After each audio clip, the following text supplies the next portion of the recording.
This is Sarah Vandermeer, and you are watching the Into the Flow podcast. So this is Into the Flow. Today I am interviewing Carrie Guenther. She is amazing. She does all kinds of cool stuff. Not only does she own Ninja Window Cleaning, she lives in Minnesota, but she is also a writer for American Window Cleaning magazine. She has a regular article in there, which I believe is also called The Window Ninja. Yep. And she gives all kinds of really cool information and ideas and just kind of puts her own opinion forth on things. And it's really cool. I really admire her and everything she does. And it's super exciting because she's another lady in the window cleaning industry like me. And I am so excited to interview her today. It's really good to be here. So tell me a little bit more about your business, about how it started and how you got into window cleaning. My business came to me through another female window cleaner who is also a best friend of mine. About 5 years ago, I took it over from her. Her and her husband were a team. They were trying to keep it pretty mom and pop. And eventually she had her second kid and he went back to school for something else. And so I was going away for winters and they both thought of the idea of just giving it to me because it's a seasonal business. And Right. yeah, so it worked out really well. Yeah, what were the other questions? Just, how you got started, how long have you been in business, a little bit about what you've done with your business since you took it over. Okay. So I've tried to keep it small as well, more because out of convenience for me, I suppose. I don't need a lot of money to really keep going. I don't have any dependents. I don't really own anything. I have really low overhead, low bills. So I try to be as solvent as possible so I can travel and stuff. So I've been cleaning for 10 years.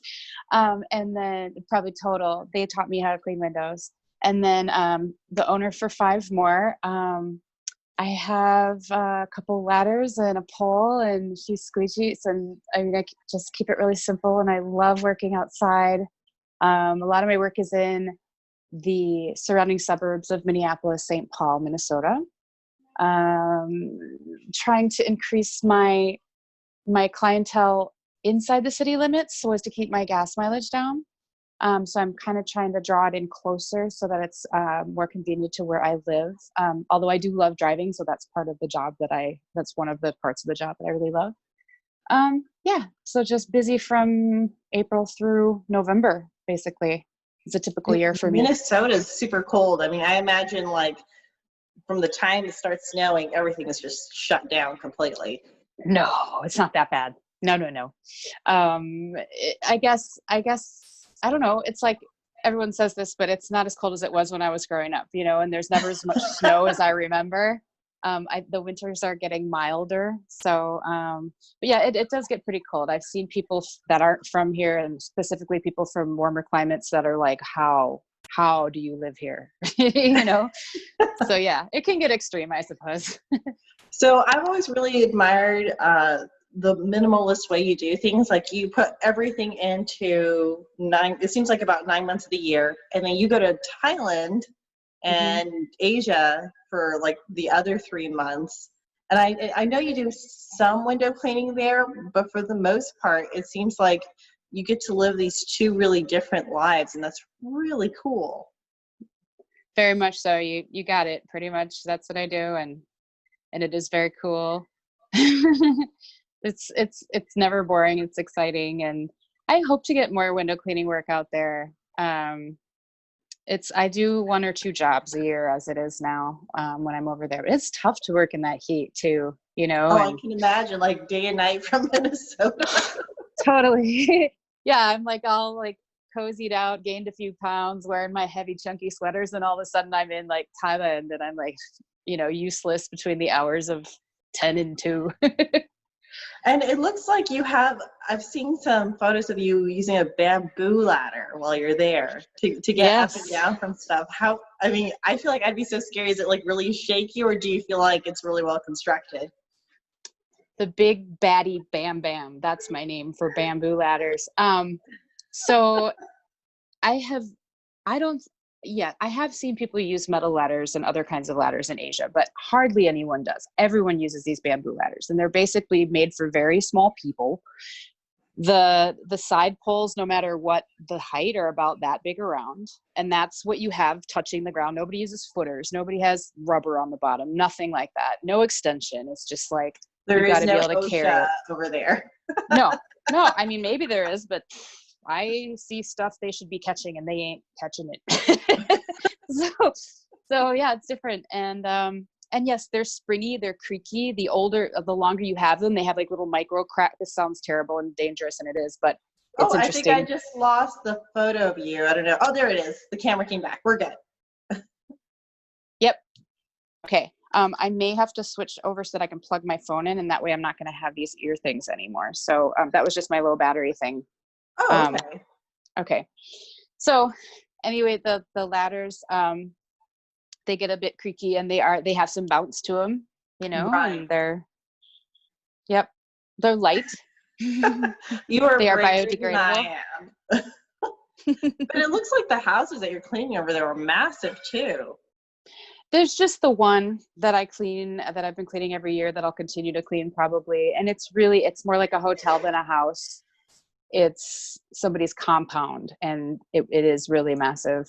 The other place I've cleaned over there, besides just like for friends and people I'm staying with, is another compound. Like there's a zoo within it. It's just a wealthy family in Bangkok, and my friend lives there, and so I go there to clean like panes of glass here and there in areas of that compound. Yeah. But that's really, yeah, it's a different world kind of. It's yeah, it's different. So why Thailand? Like, what history do you have there that has like this is the place you go every single winter? I used to teach and work there for 4 years of my life. So starting when I was 27 till like 2013, I was bouncing around, going back and forth, and working at a certain university over there in a little town. And that's where I met the family that I know, that I stay with. And that's how I have a place to stay. Basically, I befriended their eldest daughter. She's my best girlfriend. She lives in Bangkok. They're all Thai. She's the only one that speaks English. And I stay with her family out in the countryside when I'm there. And so I'm just now learning to speak more Thai, but it's been like a very rudimentary relationship because we don't speak each other's language. But we got love, and it's cool. It's a cool little lifestyle. Totally different from this in the Well, city, it sounds just awesome. I feel like so many window cleaners are like scaling is the thing. They want to get big, they want to have crews, they want to have all these things.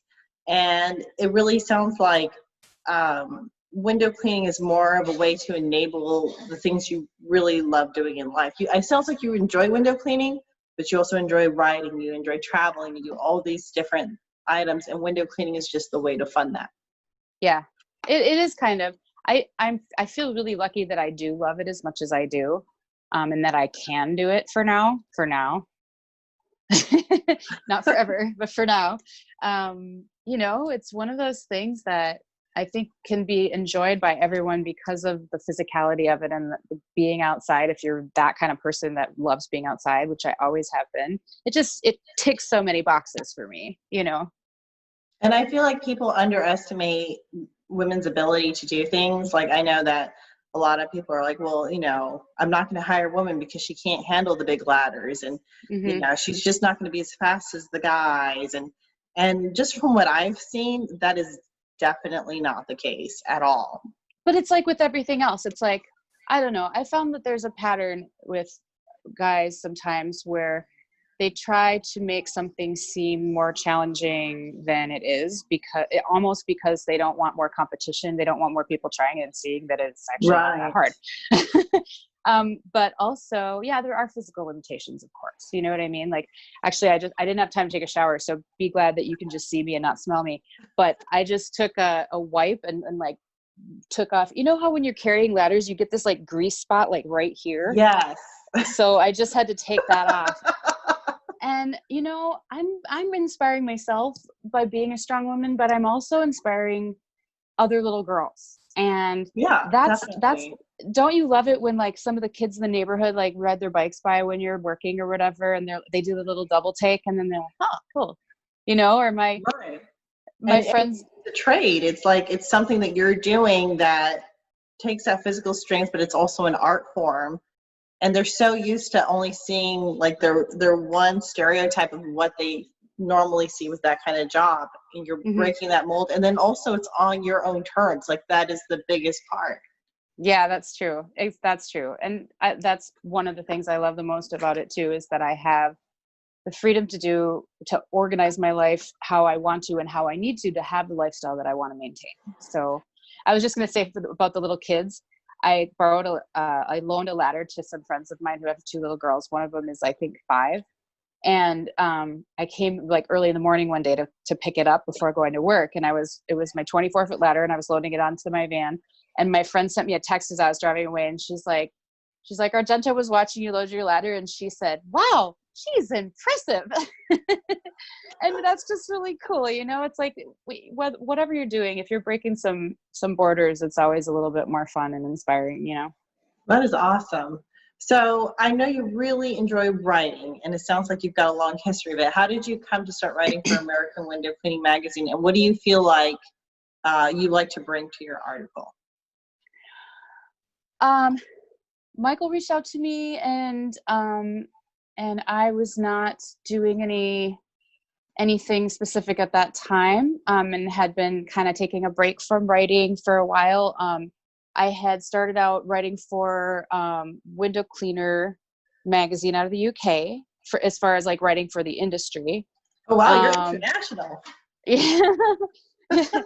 I have family in the UK, so I was already like, I had a connection to the UK, but also met Lee Burbage at a convention years back, and so I had written for that magazine for a couple years, um, and then so what I like to bring to the writing, for me, it's always been the human aspect. If you can't tell from my articles, like I always am more passionate about writing about other humans and myself as a human, obviously, but just also bringing into effect like the things that we all sort of have in common that I hope can speak to my readers as much as possible, because there's so many different kinds of window cleaners out there, and my goal is Yes. to hopefully have something in my articles that like hooks someone, this, so that makes them want to keep reading and not turn the page. That's all it is, really.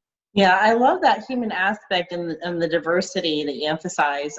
Just today, I was looking at a post on Pro Window Cleaning. Someone was asking kind of a interesting question. They were saying, can you be a real master of window cleaning if you can't both repel and do residential and stuff? And I thought to myself, well, that's kind of a silly question, you know. Yeah. Well, we all have to define what kind of masters we want to be, right? And I guess Exactly, it's so subjective. I guess maybe that's I'm not in that club, so I don't know what the stakes are up there. It's fun to put out like challenges and interesting questions, like we have done in the group. So I Yeah. encourage that kind of thing, I guess. But yeah, it's not the overall message. Although I don't really go into this that much in my writing, is it's not a competition. It's about enjoying Exactly. what you do and having some similarities with people across, the world, basically, that we're all doing the same thing. So Yeah, in what exactly. other ways can we connect besides that? You know what I mean? It's And kind of like, that's exactly kind of like how I responded. I was like, well, first of all, these are two very different sides of a big industry. But that being said, who cares? I mean, really, it's like, you know, what's more important is how you see yourself in your own business, and kind of being there for other people, giving back to your community, and being a part of something bigger than yourself. right. And As far as the connections between the window cleaning industry and all of us across the world, that should be, in my opinion, the overall like goal. One which is what I second. really like about your articles. Oh, I'm can you listening. still hear me? Okay. Yeah, I have some background noise. I'm just gonna shut my.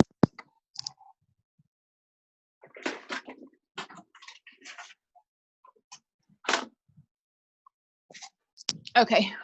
Which is really what I like about your articles, because it's a lot more about the human connection. than, necessarily like the technicalities. Right. I don't have much to teach anyone, honestly, like about that. Like there are enough people in this industry that are total gearheads and know their stuff and like have a super complicated setup. That is not me.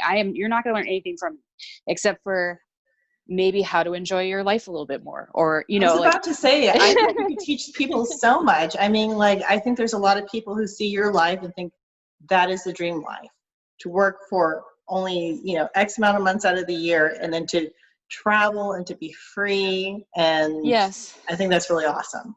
no, thank you.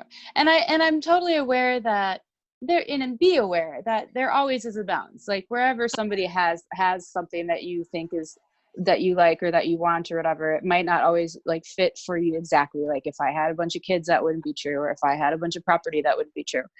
So there is a trade-off, always, obviously. But I guess, I mean, I'm really heavily into traveling, but really what I'm into is tailoring a lifestyle through all different things, the health habits you have, the things you believe in, your faith, your friends, your family, and obviously your work. And so that's the one connection that we all have in this industry, is basically this kind of work that we do. And then just kind of figuring out what's important to you and what you stand for and what your values are, and then tailoring a lifestyle where you can like pay attention to those things on a regular basis so that you have a balance. You know what I mean? Yeah, absolutely. That work-life balance is so hard to achieve. I feel like if I let myself, I will be working on the business the entire day, and the day will be gone before I know it. But I've got 3 kids, and I was like, okay, I got to figure out how to work all of this in and make it work for me. But yeah, it is always a challenge. So one of the things I wanted to ask you is, you seem so physically fit. Like I see things about you dancing and yoga and all these other things. I don't know how you find energy at the end of the day, honestly. But it also seems like that's what helps you to be the nimble ninja window cleaner that you are. Oh, you're so nice. Thank you. I'm pretty active, and I guess I kind of have always been sort of addicted to exercise in a way, since I was in my early 20s or whatever, but I was never an athlete and was never a professional of any kind. But I know that if I don't get cardio, I start to go crazy. And even though our jobs are really physical, those of us who are in the field working outside and whatever, it's not the same as cardio. You know what I mean? It's more It endurance. shouldn't be. It is. It's endurance. It's like more of a slow, it's like, I noticed, have you ever noticed, I don't know if you have an iPhone or whatever you have, but like there's these step trackers that are built into your phone. I remember the day when I realized that I didn't have to worry about going to the gym during the work season anymore, because I was looking at my steps and like, do you know that every time you climb a ladder, it counts as a staircase? Did you know that? I didn't know that. I did not know that. I don't have to go to the gym during my work season anymore. It's fabulous. Like, how many people can say that? But yeah, like when I'm heavily working and whatever, I'm not doing all the yoga, and honest to God, I stop my yoga. I stop almost all of my hula hooping and whatever. Occasionally I'll go to what I call dance church. It's a little community of dancers. I'm part of a dance activism group, where we go to protests. But other than that, I'm pretty slowed down on working out and doing creative things. But then that's where I make up for it in the winter, is where I start to have fun with that again. So yeah, like I said, it's a balance. Cool. So I know that you have, I think it's a minivan that you work out of. Doesn't it have a nickname, I believe? Oh, you're talking about the Big Hoe. Yeah. So we'll be careful about that word. Yeah. Oh, sorry. Hoe stands for Honda. For Honda. Hoe is short Honda. Yes. The reason the Big Hoe became the Big Hoe is because my partner Cody had a little hoe, a small Honda, and then we also had a Honda scooter. So we actually had 3 Hondas. But yeah, no, she became the yes. You said no swearing. You said no swearing. Well, that's not technically swearing because it stands for It stands Honda. for something else. Yes. Yeah, I love my minivan. I was driving for Lyft for a while. It was really nice to have that because it can carry 7 passengers in the wintertime. Now it's too old to drive for Lyft, but I still like having it. And I don't know, it's nice to take on road trips and stuff, but I sometimes wish I had a pickup or something like that. I miss those days, but we'll see. We'll see. I'm thinking about my next vehicle. I'm not sure what it's going to be yet, but I like my Asian cars. I do. So. Oh, for sure. I love Yeah. Toyota so much. I wish Toyota would make a work vehicle. They Aside, I don't? mean, they have a pickup truck, but they're not really designed as a work vehicle. Mm-hmm. And so I know that it's like, I feel like the options are you get some sort of Transit or ProMaster or Sprinter. Mm-hmm. And for cargo vans, and then like, yeah, we can get a truck, but it's just so limited. Yeah, for me, I like something that I can camp in if I have to. So that crosses off some of those things. I want it to be like multi-purpose. I want it to be useful for things more than just work. Oh, it was so funny when I decided to buy a van. My mom, she's hilarious. She's a nut. She goes, "Oh, I'm so glad you're buying a van, because then if you're homeless, you can live in it." Thanks, Mom. Thanks for your vote of confidence. Anyway, so yeah, that's why. Well, it's so funny you should talk that's about not why like I bought it. using a van for multi-purpose things, because my father-in-law, who also owns a window cleaning business, he's been window cleaning for decades and decades, but he has Sprinter vans that he has converted, and they'll have like, it looks like a mini trailer. Like there's a bed, there's a dinette set, little kitchenette, little mini shower that you can attach. And so he's converted some of these before, where he spent a long time traveling, and so he wanted to be able to just pick up and leave and do his thing. And he's also rented them out too, like on rvshare.com or something like that, and he's made money that way. But he loves being able to convert a window cleaning van quickly into something else. I need to meet that guy, because I want him to teach me how to do that. Like, that's what I want to do. That's a great idea. Yeah, I'll have to send the pictures of the one he sold recently, but it is, I mean, he's really gotten into it. He's got a lot of great carpentry skills. But yeah, I love the diversity in it, and then you don't have to worry about like people stealing stuff. Yes. And then if you are traveling with your window cleaning van, not only are you taking your trade with you, but then if you have to like stop somewhere overnight, a working white van does not look out of place in a parking lot. Yeah. Yep. Yeah, that makes sense. Yeah. And you'll never be homeless. Exactly. That's exactly what my mother said. Yeah, it's a thing. It's a culture, like van conversion and like, lifestyle van living and stuff. It's like a whole thing on YouTube. And so it's like, I know I'm not the only one. It's just, I haven't made like the move yet. He even had like this little trailer where he put his Harley in the back so that he could drive to wherever, get off, drive the Harley around, all that cool stuff. That's awesome. So it's the ultimate. Tell me where you see your business going. Like what, you're at the stage now, it's kind of like in this harmonious phase. It sounds like you might want to do something different in the future, but like where do you see Ninja Window Cleaning going? So Window Ninja, like its owner, needs to be as adaptable as possible to whatever happens. And as you know, especially lately, we're finding out that none of us can ever predict what's going to happen to our industry. So I want to be able to have it be in a place where I can either sell it to someone else, hire or at the most 2 other people if I'm like in a position to do that. Or I need to be able to like have a partial ownership in it while I transition into another thing, like writing, for example. Writing as an industry is pretty hard as far as getting the bread and butter monthly income to like reliable income, especially if you're doing a sort of piecemeal, obviously freelancer kind of thing.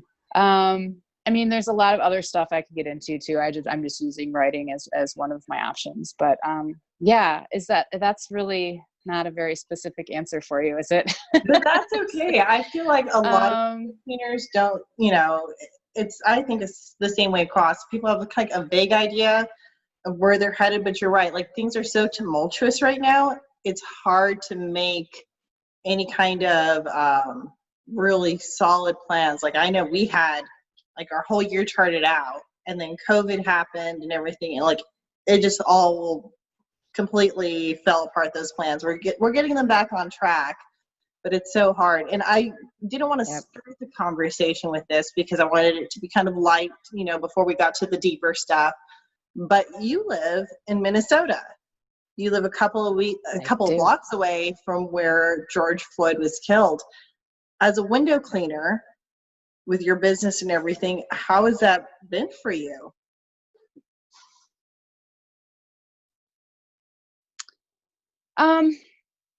First of all, just let me say that I had planned a trip to Colorado, which happened to fall a day after George Floyd was killed. So during the looting and the burning phase of the protests, I was not here. I was hearing about it through text messages from friends and stuff, and I was seeing some things on Facebook, but I was in hardcore family lockdown time. Like my entire immediate family lives out there, so I wasn't online a lot. My ladders were stored at Cody's and my van was parked. I had rented a car to drive out to Colorado, so my van was parked here, and my van is breaking. She's not a young chicken anymore, so she's breaking down a little bit, and so it doesn't actually lock all the way. So I had to know that my van was parked on the streets of the action. Like you said, it's 4 blocks away that it happened. And there were neighborhood coalitions out. There were people like hanging out until they put the curfew into effect. And then things got even weirder, I guess. And my van was the least of my worries at this point. I was worried about my friend's safety and sanity and my city's, So, but yeah, I mean, I'm in a district here of lots of blue collar workers, lots of work vans with ladders on them, tons of Latino, like minority owned businesses.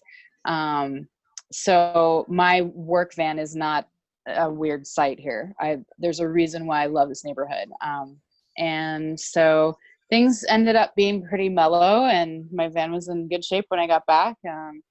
I haven't actually taken a trip or a walk down the block to the memorial site yet, but I want to do that this weekend. And yeah, what a weird time. I mean, we're a pretty peaceful place normally.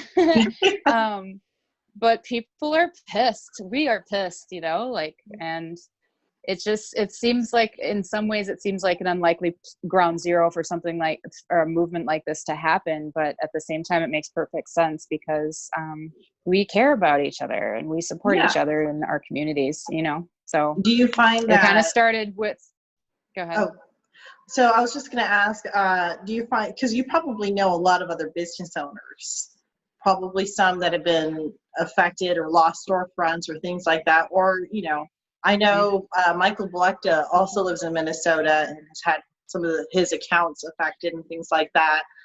And there's a movement right now, I think it's called Storefront Strong, to donate hours to helping kind of like on the cleanup of some of these small, business storefronts, not the corporate people, but like the little mom and pop stuff where they've been looted and there's I've seen them around like broken. And so what have you seen in your community, to kind of rebuild and help those small business owners? Well, one of the things I missed when I was in Colorado were the first few days following the worst of the looting and the burning, which just showed a ton of people of all races and all ages and all genders out with their brooms and dustpans and face masks on and just like helping clean up the initial mess. God, I wish I had been here for that, because the cleaner in me would have been just like, I would have been in my element. Like I would have loved to take part in that, but I was away.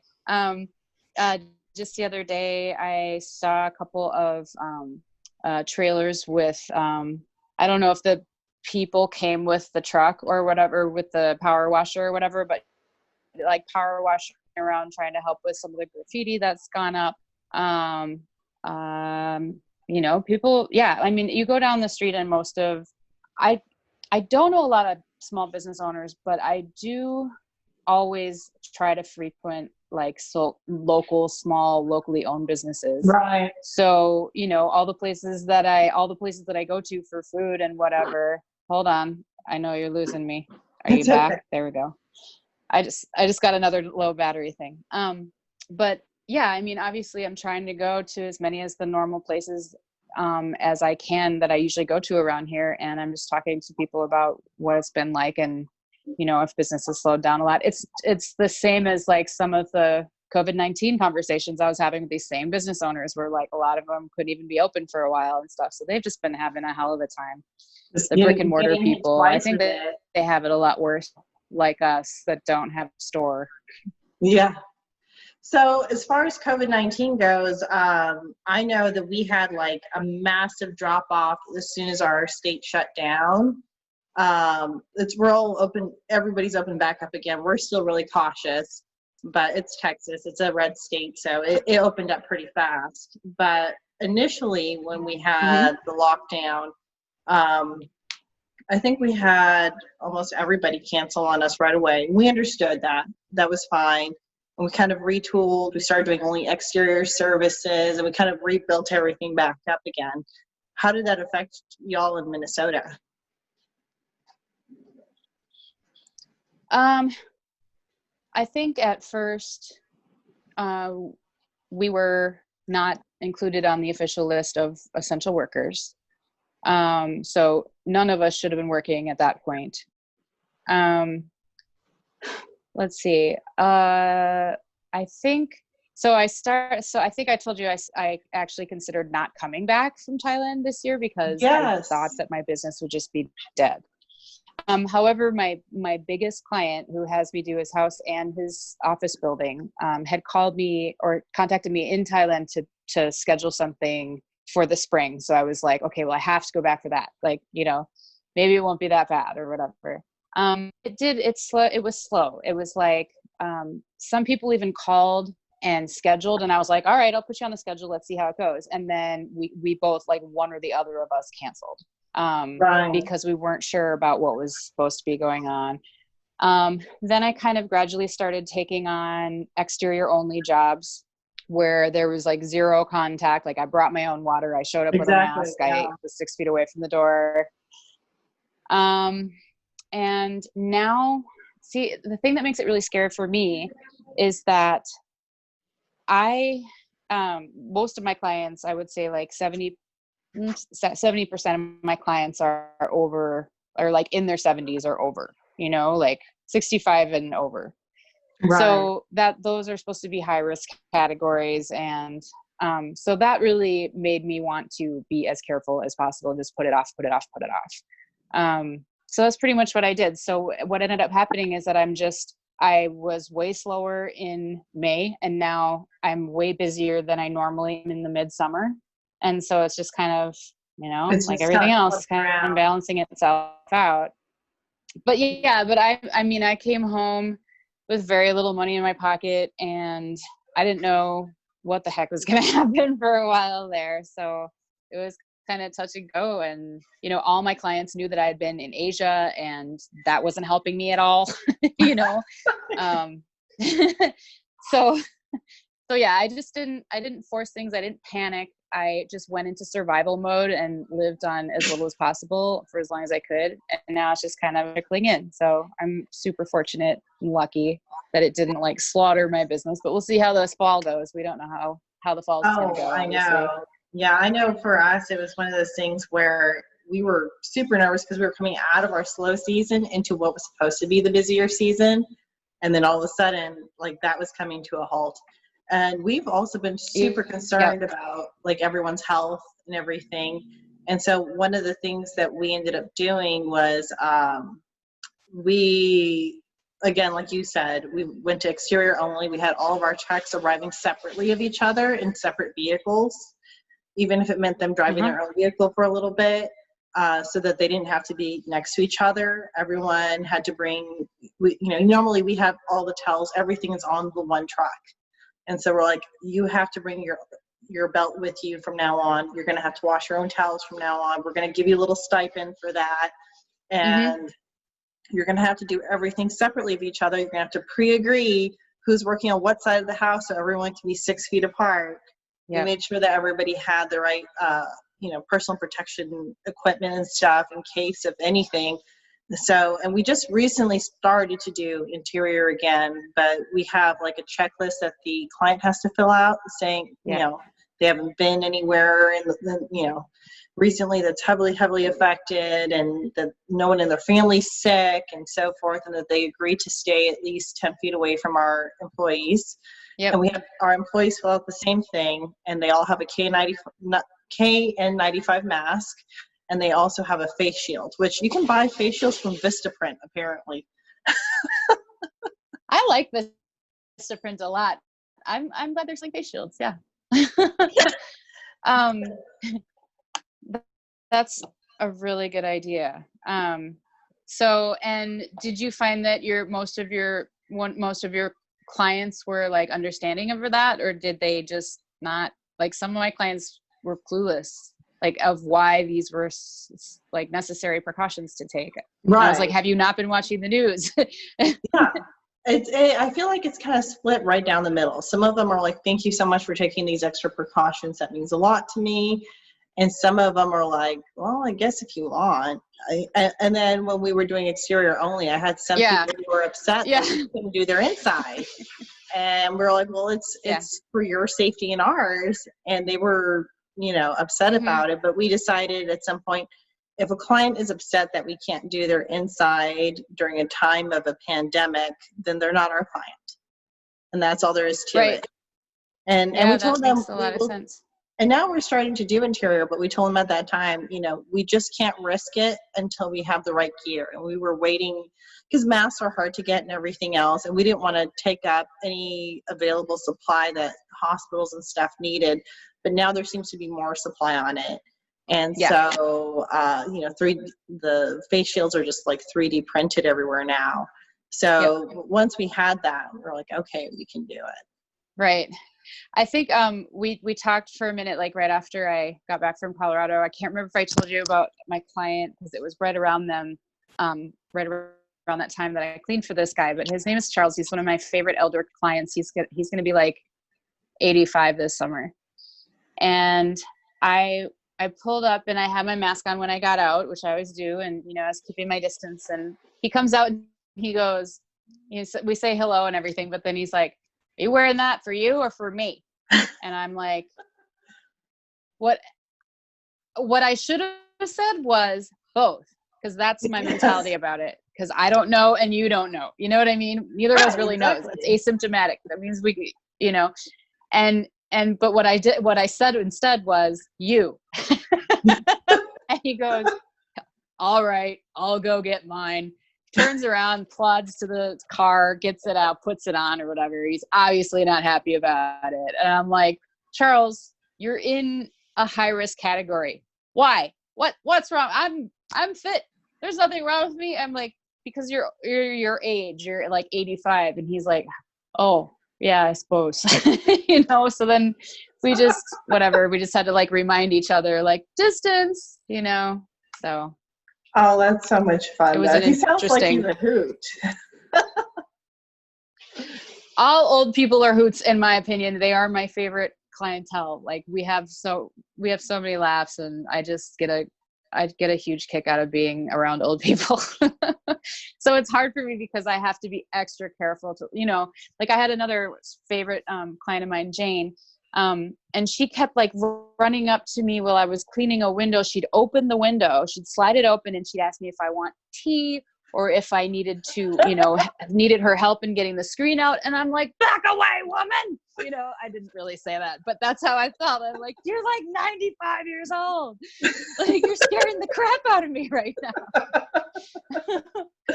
Oh, But that's so funny. yeah, but I think it's hard for them. It's hard for them not to chat with me, because that's what we do. That's what I love doing when I clean for them. Yeah. Is like half of the time they're following me around from, room to room, and we're chatting. So it's just such a weird time with the virus and stuff. Oh, yeah. So I always have two questions that I like to kind of ask toward the end. That is, if you could give yourself, your past self, advice, in retrospect, what would it be? What would young Carrie, the beginning window cleaner, what would you like to tell her if you could have?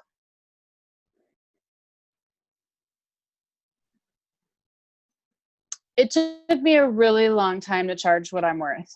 That is one thing I kick myself for, but I think that's for everyone, because we go through this growing process where it feels really, really hard at first, and we think that we kind of suck. And but we're learning, and so, like, I don't think we give ourselves enough credit as window cleaners to know how good we're gonna get over the course of like 5 years. Right. Because we're not that great right out the gate. None of us are, and that's why we have to be thankful to our predecessors and the people who trained us for having the patience to lose money on us hand over fist, basically, because we're so slow and we're screwing up so many times, right? And we're looking at our phones, whatever stupid things I did when I was a beginning window cleaner, just like, getting a paycheck. So yeah, so undercharging is one thing that I just wish I would have gotten it sooner, but you can't, you just have to learn it. Yeah. And then let's see, I guess I would have wanted to get on the ball, and I guess I still could do this, but like, I wish I would have come out of the gate a little bit stronger as a figurehead, like in the industry, as far as being a writer, and like being a motivator, or being whatever I am. Like, I wish I would have had the time to take that to the next level. But at the same time, I try to do a lot of different things in my life, so I just haven't had like the amount of energy going toward that goal yet. And I don't know, just maybe being a little more realistic with myself about the number of hours that a human being can work in a week. Yeah. Like, maybe think to myself, oh, I'm human. I can't work like this many hours a week and still survive and be a normal functioning human being. Like it took me until my early 40s to learn that, and just to know that I had limits. It's too easy to fall into the trap of like, I'm kicking ass, yeah, I can do this, and then just completely overexerting yourself, and then you're useless. Yeah. And you have to you're in GIMP mode because for 2 days, because you didn't pace yourself. So Yeah, those are the lessons I wish I would have learned sooner. Or like, you have holes in your hands, or you can't walk because whatever, however your body breaks down, it's like, yeah. And I feel like women are often given the message, you're supposed to be able to do it all. Every aspect, whether it's, in the home, with kids, with work, you got to have a career and this other portion of your life too. And you have to do it while looking good. Mm-hmm. Yep. And being cute and having a smile on your face. Yes. You don't want to be crabby, but yeah, that's when we start shooting ourselves in the foot, because no one can do that. Like, no one can do that. We're human beings in a healthy way. Yeah, exactly. And we don't, like, what was the quote I learned? Something like, the goal in life is to like have a life that you don't need vacations to stand. You know what I mean? Like, yes. not to what, something like that. I don't know. Yeah, you to have the kind of life where you don't need to take a vacation from your life. Yes, exactly. That's the overall goal, but it takes so long to find that balance. Yeah. Like in my opinion, it takes like 3 to 4 times longer than you want it to to start to learn how to do that. And so, I wish I could have gone back in time and just guided myself in the right way. But I comfort myself in the fact that a lot of people were telling me what I should do with my business and with my life. And I didn't listen to any of them. And I'm glad I didn't, because I think I ended up having to figure it out for myself, because I have a unique lifestyle, and it's not going to work for everybody, but you figure it out. So that's what I hope feel for like everyone that gets into at the end of your life, you don't think about like, okay, well, I ran this awesome business and I made X amount of money. It's like, what were your experiences? You remember all the things that you did experience-wise, Right. and that's kind of what you hold on to. And it seems like your life is super rich with that, which leads me to my next question and final. So, because I know I've taken up a lot of your time. But my hopefully they'll question, edit this down. Yes. My final question is, so we've talked about what you would tell your past self. Your future self, what do you hope that you could learn? If your future self could teach you something, what would you want your future self to teach you?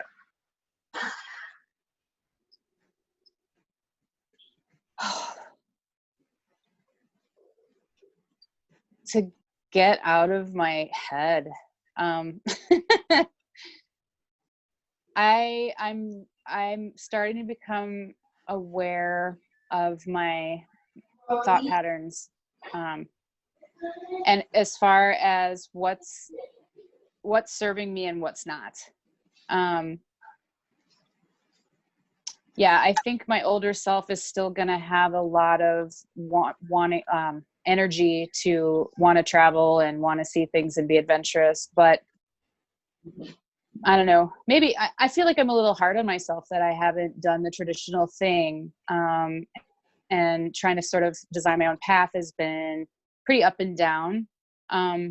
So I'm gonna guess that my future self would be like, cut yourself some slack, girl. You know what I mean? Like, be a little kinder, have a little more compassion for yourself. Don't be so self-critical and second guessing of your motives or your actions or whatever.